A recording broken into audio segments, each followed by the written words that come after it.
niche, l'éducation est dans la ligne de mire de l'Union européenne. Une coopération est progressivement mise en place pour faire converger les systèmes éducatifs de chaque pays. Un des buts, créer un espace européen de la connaissance pour faire émerger un vaste nouveau marché dans un contexte de croissance en berne. Par exemple, en 1998, Claude Allègre estimait ainsi pouvoir faire un chiffre d'affaires de 2 milliards de francs au moins en 3 ans en vendant notre savoir-faire éducatif à l'étranger. En 1999, l'OCDE estimait, elle, le marché de l'éducation à 7 000 milliards de dollars pour l'Europe. Comment peut-on créer un marché de l'éducation ? Vous pensez sans doute aux cours particuliers ou aux livres scolaires, voire au numérique, et puis à tous ces ordinateurs qu'on refourgue comme ça au collège les uns après les autres. Vous restez trop terre à terre. C'est bien plus gros que ça. Si on prend par exemple l'enseignement technique, qui va faire tous les futurs citoyens qui pourront travailler dans nos industries et donc faire la future industrie de notre pays. On vide les diplômes des savoirs de base, au prétexte que les élèves sont moins bons qu'avant et qu'on ne peut plus leur enseigner la même chose. On leur apprend, ou au moins on essaye, des compétences censées les aider à apprendre plus tard tout seuls, et des recettes toutes faites pour être rentables pour les entreprises dès la sortie de l'éducation nationale. Pour ça, on fait des réformes des différents diplômes le plus rapidement possible, tous les 5 ans. On déclare que les connaissances acquises sont obsolètes au bout d'en moyenne 5 ans. On développe des formations privées dans lesquelles les entreprises envoient leurs salariés à grands frais.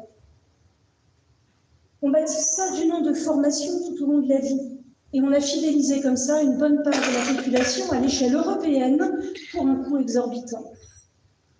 Au passage, le niveau scolaire s'est effondré, les élèves n'ont plus les moyens ni les connaissances pour mettre des mots sur ce qui se passe.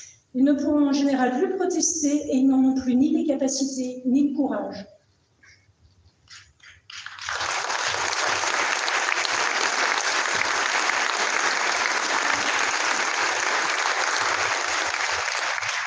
Sur l'autel du veau d'or, on a sacrifié la formation des jeunes générations, celles qui reprendront le flambeau de notre pays après nous.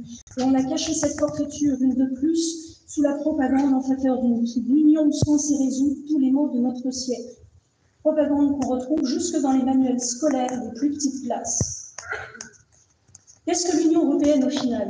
Un mensonge, une escroquerie. Depuis leur naissance, on ment aux citoyens. On les lève sur la formation qu'on leur donne.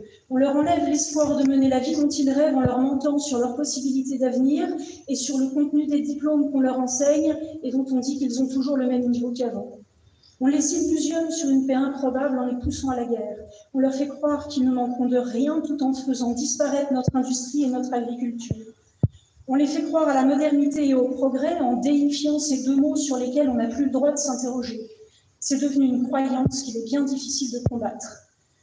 Alors, en particulier au travers d'élections comme celle qui vient, je ne cesserai jamais de m'élever contre et c'est la raison de ma présence sur cette liste Asselineau-Frexit cette année comme toutes les précédentes.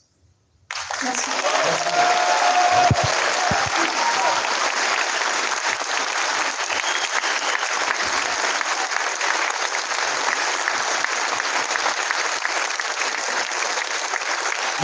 Merci infiniment, Anne. Merci.